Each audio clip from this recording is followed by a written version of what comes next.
کہ زین العابدین کیوں شہید نہیں ہوئے, کیوں کربلا نہیں گئے, تو وہ سخت بیمار تھے, اسی وجہ سے نہیں گئے تھے. اور میرے نبی نے یہ بھی فرمایا تھا, میرے نبی کی حدیث بھی یہی ہے کہ میری نسل میری اولاد سے نہیں چلے گی, بلکہ میری نسل چلے گی, میری لخت جگر بیٹی فاطمہ کے سلسلے سے چلے گی. میرا جو نسل چلے گا وہ قاسم سے بھی نہیں چلے گا, وہ حاسم سے بھی نہیں چلے گا, وہ ابراہیم سے بھی نہیں چلے گا. میرا جو نسل چلے گا وہ میری بیٹی فاطمہ کی اولاد میں سے چلے گا.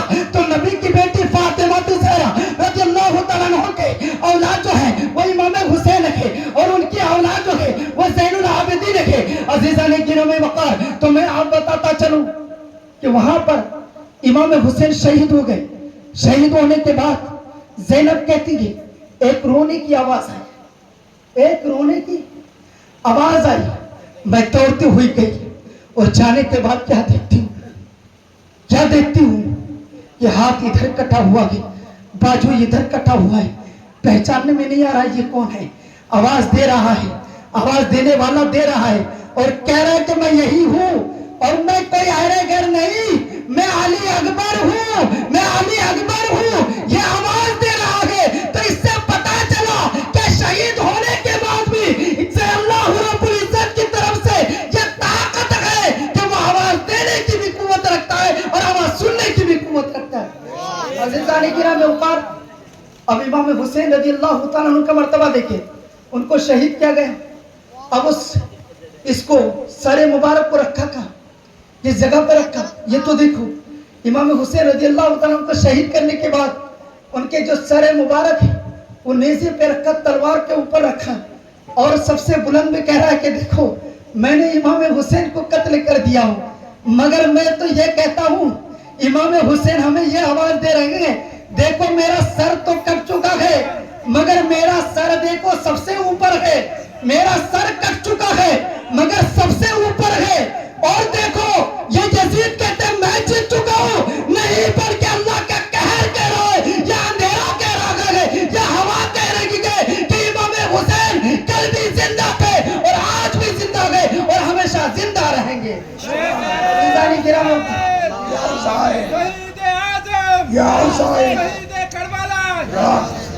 آپ چلیں, امام حسین رضی اللہ تعالیٰ عنہ کو سر مبارک لے کر چلتے ہیں.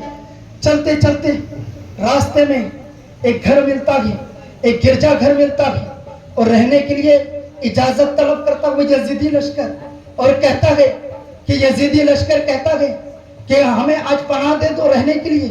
تو وہ گرجا والا جو گرجا گھر کے جو آدمی تھا اس نے کیا کہا, ٹھیک ہے میں رہنے دوں گا. اب رہنے کے بعد اس نے کہا کہ یہ سر مبارک جو تم تلوار میں لیے ہوئے ہو, یہ تلوار یہ سر تمہیں کہاں سے ملا, یہ سر کہاں سے ملا, یہ تو جانا پہچانا لگ رہا ہے, یہ جو سر مبارک ہے یہ جانا پہچانا لگ رہا ہے, میں نے دیکھا ہوں لگ رہا ہے کہیں. اچھا اس سر کو مجھے کچھ قیمت لے لو, کچھ پیسے لے لو, کچھ دینار لے لو, کچھ درہم لے لو اور مجھے وہ سر مبارک دے دو. وہ گرجا آدمی نے کیا کیا, اس سر مبارک کو لیا اور رات میں اس کتاب کو پڑھتا ہے جو اس کتاب کا پڑھنے والا تورات تھا, یعنی تورات کو پڑھنے والا تھا. اس نے تورات کو پڑھتا رہا اور اسی میں ملاتا رہا تو ہر بات مل جاتی ہے, اور اس کے دل میں یہ پیدا ہوتا ہے کہ ارے تم نے ایرے غیرے کو قتل نہیں کیا ہے, یہ کوئی باغی نہیں ہے بلکہ یہ نواسائے مصطفیٰ ہے. وہ یہودی اسی وقت کلمہ پڑھ کر مسلمان ہو جاتا ہے.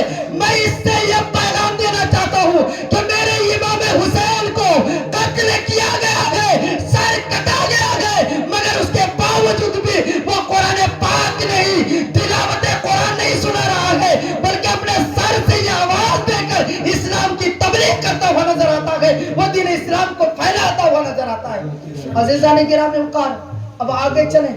جب دین ہوا تو اسی سر کو یزیدی لشکر نے لے لیا, اور لینے کے بعد اب آگے بڑھے اس باندی کے گھر پہ پہنچا جو امام حسین رضی اللہ تعالیٰ عنہ کے گھر پہ رہا کرتی تھی. امام حسین رضی اللہ تعالیٰ عنہ کے گھر پہ رہا کرتی تھی. اس باندی کے گھر پہ ملاقات کیا. باندی نے پہچانا نہیں کہ یہ ہے کون, یہ لوگ کون ہیں. یزیدیوں سے پوچھا گیا, یزیدی لشکریوں سے پوچھا گیا تم لوگ کون ہو. کہا کہ میں یزیدی لشکر ہوں اور یہ سب جو ہے قیدی وہ قید